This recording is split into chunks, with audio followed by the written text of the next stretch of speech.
पानी की बूंद जब कीचड़ में गिरती है तो कीचड़ बन जाती है, जब गंगा में गिरती है तो बहती गंगा बन जाती है।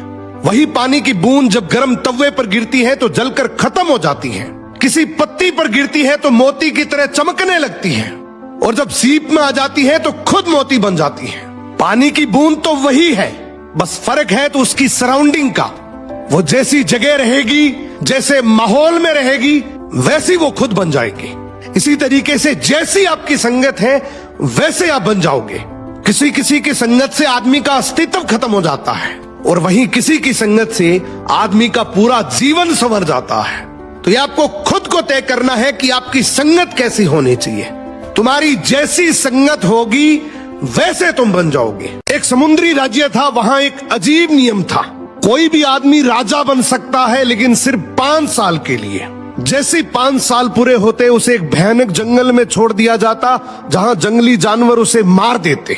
इसलिए ज्यादातर लोग राजा बनना तो चाहते थे, वो उस 5 साल के पीरियड में खूब मजे करते।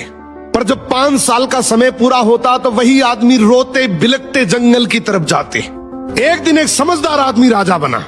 उसने सोचा 5 साल तो बीत जाएंगे, अगर मैंने आज से ही बाद का सोच लिया तो मैं बच सकता हूँ। अब वो राजा था तो सारी चीजें उसके कंट्रोल में थी। पहले साल जंगल में शिकारी भेजे, खतरनाक जानवरों को हटा दिया। दूसरे साल लकड़ी काटने वाले को भेजा, जंगल साफ करवा दिया। तीसरे साल किसान भेजे, खेती शुरू हो गई। चौथे साल घर और महल बन गए। 5वें साल तक वो जंगल एक खूबसूरत शहर बन चुका था। लोग हैरान थे, ये राजा रो नहीं रहा था बल्कि खुशी खुशी जा रहा था। क्यों?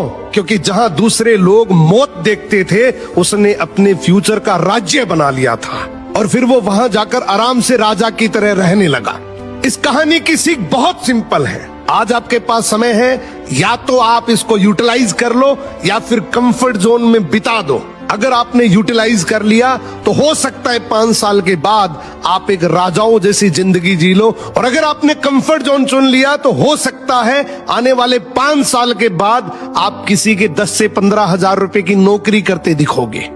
समय आपका है, जिंदगी आपकी है, डिसीजन भी आपका ही होगा। मर्द कभी औरत की सुंदरता पर नहीं मरता, क्योंकि अगर सुंदरता पर मरता तो एक औरत उसके लिए कभी भी काफी ना होती। पुरुष हमेशा औरत की ईमानदारी पे मरता है, वफादारी पे मरता है, औरत के व्यवहार पे मरता है, उसके संस्कार पर मरता है, और उस औरत पर मरता है जो उसके कंट्रोल में रहती है। अगर मेरी बात से सहमत हो तो वीडियो को लाइक और चैनल को सब्सक्राइब जरूर करना। परमात्मा कहते हैं शरीर को मत चमकाओ, इसे तो मिट्टी में मिल जाना है, चमकाना है तो आत्मा को चमकाओ, क्योंकि इसे ही सतलोक जाना है। ये शरीर वो लिफाफा है जिसे यहीं फाड़ कर फेंक दिया जाएगा। असली खत तो आत्मा है जिसे परमात्मा पढ़ेगा। उस मकान को उतना क्यों सजाना जो किराए का है? तैयारी उस घर की करो जहां तुम्हें हमेशा रहना है।